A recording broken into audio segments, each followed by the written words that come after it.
Hey everyone, thank you so much for coming back to my lecture series. It's called How to Make Reading Fun and Educational for Children. For those of you who haven't had a chance to get to know me yet, my name is Liz Patton. I'm the owner and speech linguist pathologist at Healthy Speech Solutions. It's an online speech therapy practice designed to help children and adults in speech therapy in North Carolina and Florida. So the book that I picked today that we're going to touch on, it's called We're Going on a Bear Hunt. It's by Michael Rosen and Helen Oxenbury. The reason why I picked this particular book is because it's a common book. We're going on a bear hunt. We're going to catch a big one. What a beautiful day. We're not scared. And it has this common phrase that people hear over and over and over again when you're reading the story. Children love the story because of the repetitiveness of that little script that I just sang to you. Excuse my singing, by the way. And it drives parents absolutely crazy because you're reading the same page over and over and over again as these children are going on this adventure. So it's a love-hate relationship for this book. I would assume for everyone else, as it is for me. So what else can we learn? Okay, so we can learn from a speech therapy standpoint. We can learn S-blend sounds. And what I mean by S-blend sounds is we have squishy, swishy, swashy. So words that have an S with a W next to it, like a sweat. Words like a S-k sound and square. The words like star, the S-T, st, are. A lot of children have a lot of difficulty producing S's with another consonant. So as these children are going on this adventure, there's a lot of words that are really hard to say. Like you got stumble trip, stumble trip. And that ST and stumble can be really hard for children to say. So the repetitiveness of these really hard sounds can be helpful for articulation. Still recommend though you talk to your speech therapist to see if the child is age appropriate, focusing on those sounds so we have reasonable expectation. And if your child is age appropriate and should be able to produce the sounds and can't, I would recommend, of course, having a speech therapist take a look at it. So, and also we can look at sentence completions. So like turn on the pause, and the child could say light, okay? So the example of that we could use is, we're going on a bear hunt. We're gonna catch a big one. So that's a really common phrase. So we could say, we're going on a bear, pause, and they say hunt. So they're completing the sentence because it's a script we're saying over and over and over again in the story. We can talk about adjectives. Oh no, the forest is dark. The forest is windy, so we're talking about different adjectives. We're talking about prepositions in the script. We're talking about over, we're talking about under. We can start doing predicting because we're going to start to predict what's going to happen in the story because this family is going to go on an adventure, and you can basically say to the child, what do you think is going to happen next? And again, a lot of these things that I'm introducing here, we can also use in other stories as well. This is just to get the brain moving, just to get you thinking about how can you use this in other books that you have around the house. So I'm going to hear my singing. We're going on a bear hunt. We're going to catch a big one. What a beautiful day. We're not scared.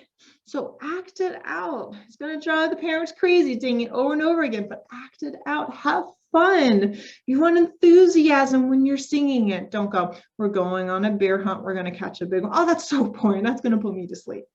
Act it out with hand motions. Catch a big one. Integrate the concept big.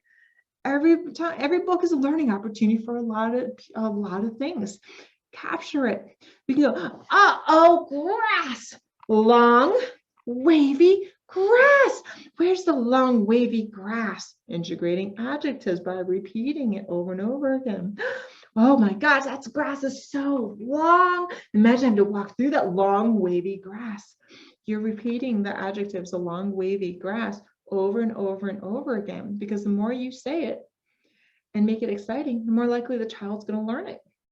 You can say, you can't go over it. You can't go under it. You got to go through the grass. So you're teaching the concept going over and under, and also using the hand motion. Can't go over, can't go under. You got to go through it. And you can come up with your own gesture that you can use with the child as you're singing it to teach the concept over, under, and through. Okay. Oh no, we've got to go through it. Ooh, and here now we're back to those S blends, because S with another consonant and very hard for children to say. And it's going to be very entertaining for children to say really silly words while you're also trying to get those S sounds out. S is a sound that's most frequently used in the English language. So when children have difficulty with S sounds, it can also significantly affect their intelligibility when they're talking. Random fact.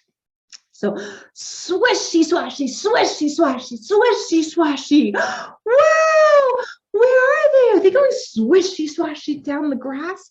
Make it fun. Try to get them to say the word. As the parent, act as silly as possible when you're saying these ridiculous words, because if you're acting ridiculous and you're joking around about it, the child's more likely to want to say it too.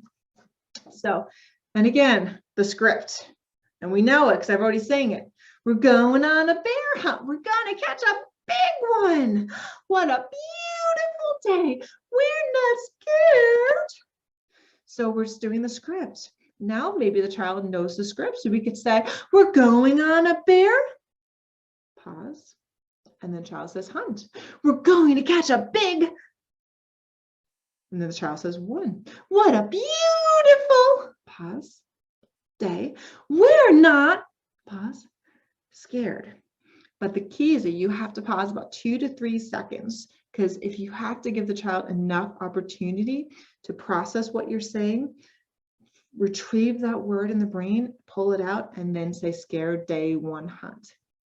If you do it too quickly, the child isn't going to have enough time to process what was asked and be, okay, what is the word that goes there? And of course, if the child doesn't know it, then you say it and you move on. Not a big deal. Don't put pressure on the child. The child doesn't say, if you say, what a beautiful, pause, day, and the child doesn't say day, don't say day. You got to say day. No. Move on. Not a big deal. Okay. It's all a learning opportunity. And again, it's about making it fun and engaging. So the child's going to want to do it. Uh-oh, a river. We got some adjectives here, so we're going to say it a lot. A deep, cold river. The river is so deep. It's so cold. Oh, my hands are so cold touching the water. It's a cold, deep river. I'm talking about it over and over and over again to the point where the parents are going to go crazy.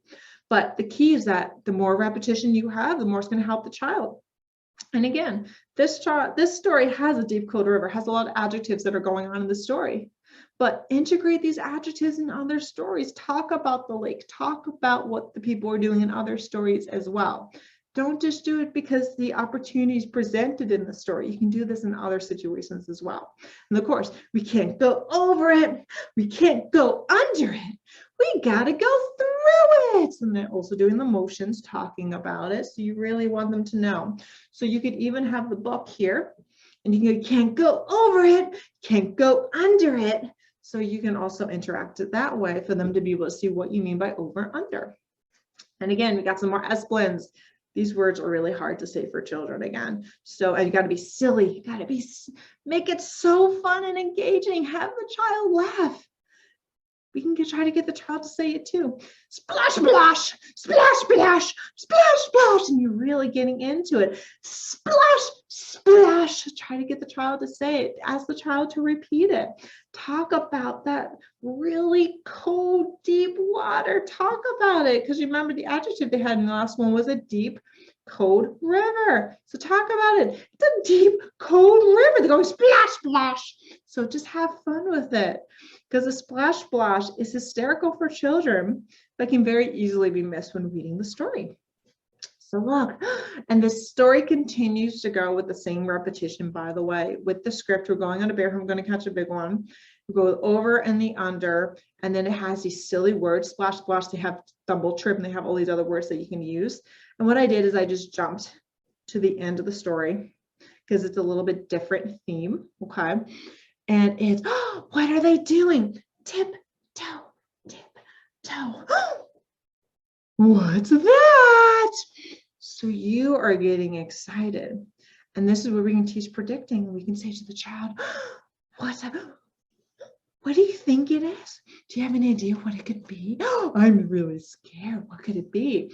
And then if you're going on a bear hunt, what could they be seeing? You never know. Maybe they'll say bear. Maybe they'll say flamingo. Maybe they'll say house. You don't know.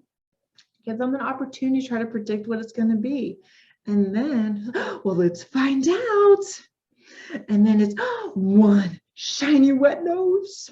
Whoa, where's the nose? Show me the nose. Show me the nose. You got it. Two big goggly eyes.